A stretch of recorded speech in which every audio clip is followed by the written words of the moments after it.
नमस्कार मित्रांनो, प्रत्येकाच्याच आयुष्यात कधी ना कधी आजारपण येतो. आजारपण आले की आपले हातपाय आपल्याला साथ देत नाहीत, शरीर साथ देत नाही आणि एक व्यक्ती कुटुंबातील आजारी पडली तरी देखील त्याचा परिणाम हा पूर्ण कुटुंबावर होतो.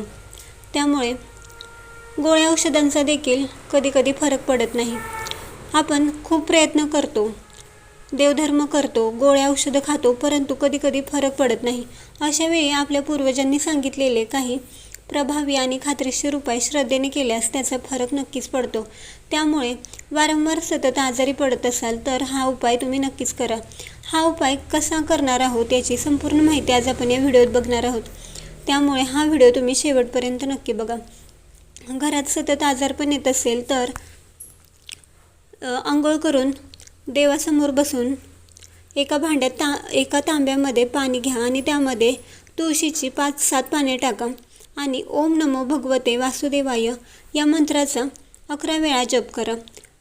तुम्ही त्यातली थोडे पाणी प्या आणि उरलेले पाणी घरात शिपडा. यामुळे घरातील नकारात्मकता दूर होते आणि घरातील वातावरण प्रसन्न होते आणि आजारपण दूर होण्यामध्ये देखील त्याचा फायदा होतो.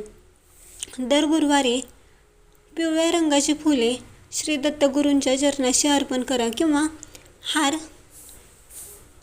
हार करून त्यांना अर्पण करा आणि श्री स्वामी समर्थ किंवा श्री गुरुदेव दत्त या मंत्राचा 11 वेळा जप करा.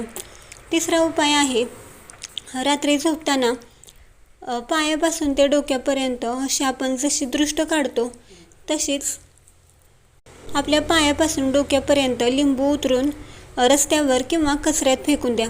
यामुळे देखील आजारपण कमी होते आणि सर्वात महत्त्वाची सेवा म्हणजे दानधर्म करा. कारण कित्येक आजार, कित्येक समस्या ह्या दानधर्म केल्यामुळे दूर होतात. दान केल्याने अनेक पुण्य मिळते. त्यामुळे तुम्ही किमान गुरुवारच्या दिवशी एखाद्या मंदिरात किंवा गरजू व्यक्तींना अन्नदान करा. अन्नदान केल्यास अनेक पटींनी पुण्य मिळून तुम्ही लवकरात लवकर बरे व्हाल. हे उपाय तुम्ही नक्कीच करून बघा. या उपायांचा अनुभव अनेक लोकांनी घेतलेला आहे. तुम्हाला ही माहिती महत्त्वाची वाटली असेल तर व्हिडिओला लाईक करा आणि हा व्हिडिओ तुमच्या मित्रमैत्रिणींमध्ये शेअर करा. तुम्हाला माहिती कशी वाटली हे कमेंट्स करून नक्की सांगा.